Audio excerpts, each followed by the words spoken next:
Heyo, it's Omnidog here from Omnidog's Vault. Thanks for tuning in to this overview of Conan the Barbarian, kindly sent to me by Titan Publishing. And you can get this book and many more at Panel Bound Comics, formerly known as Organic Price Books. It's the same website and everything. You can still use $2 off with code Omnidog. And big savings, ship 4 or more books together with code OmnidogSit. So, let's get into this book. This is volume 6. Yes, volume 6. So let's check out. Spine looks nice. And we've got, I love this kind of back page on the dust jacket that has all the volumes here. Or, I'm sorry, all the issues here. So let's take a look at the spine. Let's see, we'll go this way.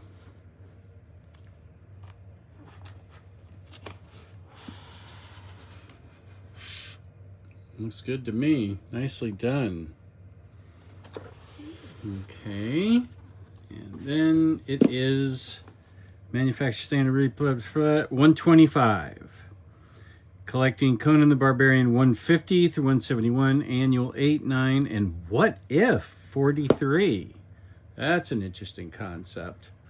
Now, I haven't read this book, but I did see an excellent introduction here that I think I can read, and it will explain everything to you much better than I can because I haven't read the fakakta thing. So this looks good. That looks good without the dust jacket. And by Crom, that looks good too. So as I page through this, I will read to you the introduction. This is by Michael Fleischer and John Buscema, two pretty well-known names in the industry. When was this originally put out? Legendary Conan, 1983 through 1985. Yeah, okay, that's interesting. So this is the older stuff. Great. I always like this where they give credit to everybody that's involved with it. And let's see, does it have pages? Ooh, it has page numbers. And so this really good table of contents is perfect because not only does it tell you everything it's got, page numbers coinciding with them. Here's the introduction by Larry Hama, who knows his stuff. And this is how we start out. So let me read this to you because it does give us a good flavor for what's happening in this book. I have not read it, so I can't give you my own opinion, but I can give you a sense of what's happening in this book. Yada, yada, yada.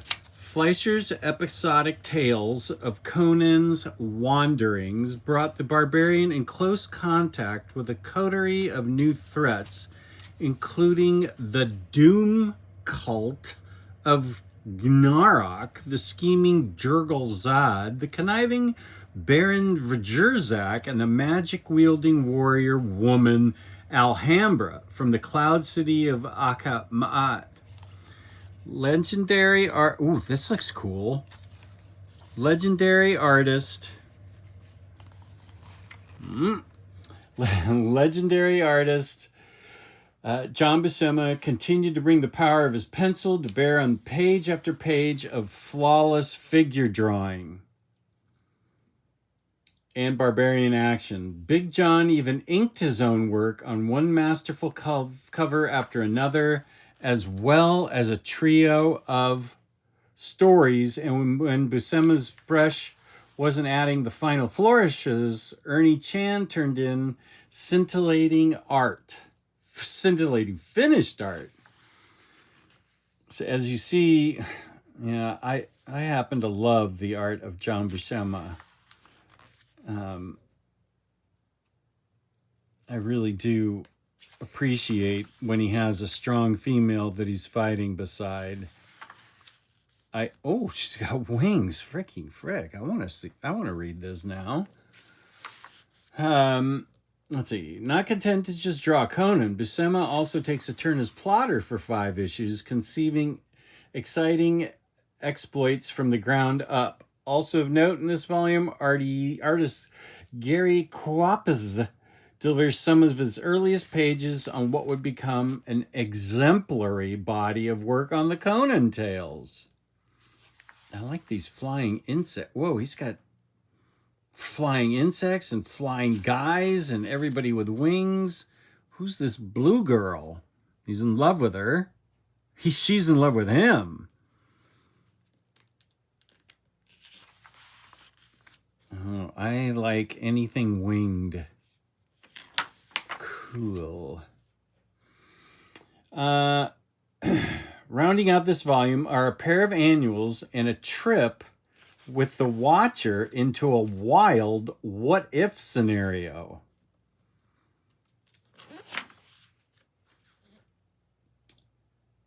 And this is part of the story where Buscema is doing the plot and breakdowns. Fleischer does dialogue, Ernie Chan does inks.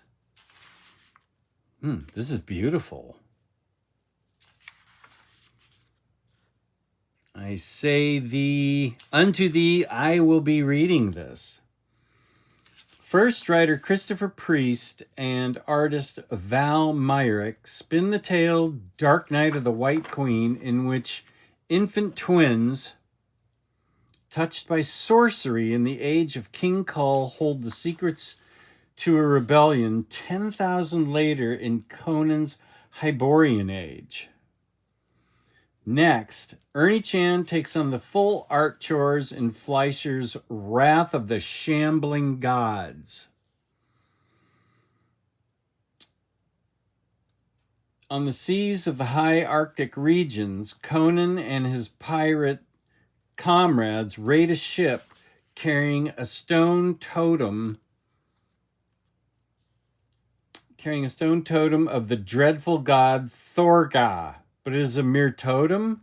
We conclude with Peter B. Gillis and Bob Hall's sequel to the What If classic that pulled Conan out of the Hyborian Age and into New York City, 1979.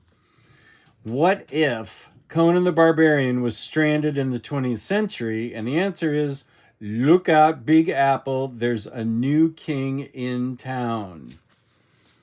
So I think that gives you a great flavor for what's going on in this book. The art is just top notch, and I think the colors are gorgeous. The lettering is beautiful. Yeah, I think this book has everything you could possibly want in a Conan book. I'm sure there's all kinds of backstabbing and twisted allies, love between Conan and a woman probably in there. A woman probably has a crush on Conan several different times. Lots of sword fights and battle and horses riding. And here he is with the winged woman again, who definitely has a crush on him. But it is for naught. She has another lover. Cool. The letters pages. Those are really important, I think, to a lot of people. And this also has, which I love, covers as the page breaks. This is great. So lots of sorcery. Letters pages. Consequences. Wow, this art is just solid all the way through.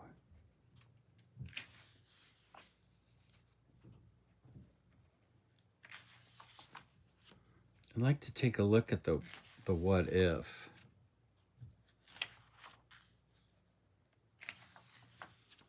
Whoa, what's going on there? What if Conan the Barbarian were stranded in the 20th century?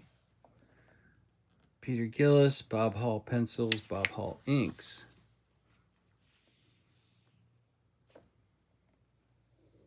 So he gets hauled into jail, escapes.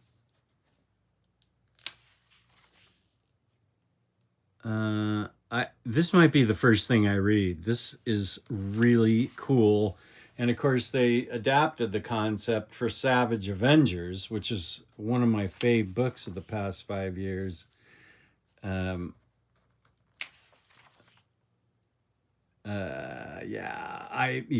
going to start with this. This looks super fun. Oh, he meets Captain America. Nice. Wonder if he meets Spider-Man. He is in New York City. I don't want to spoil it for you, but I'm trying to turn the page so you don't get much of an idea. Okay, so there we have, Conan the Barbarian, Volume 6 from Titan Comics. This is a beautiful book. Beautiful. So if you could please give this a like, subscribe to my channel, hit the notification bell for alerts when I go on the air, and please feel free to leave a comment, and we can talk about the book if you like, because I'm definitely reading this at some point this year. So peace and love, peace and love. Omnidog's Vault is my channel. And you guys are great out there. Thank you so much for watching this. Please treat others like you want to be treated. Peace and love, peace and love. Thank you for watching Omnidog's Vault.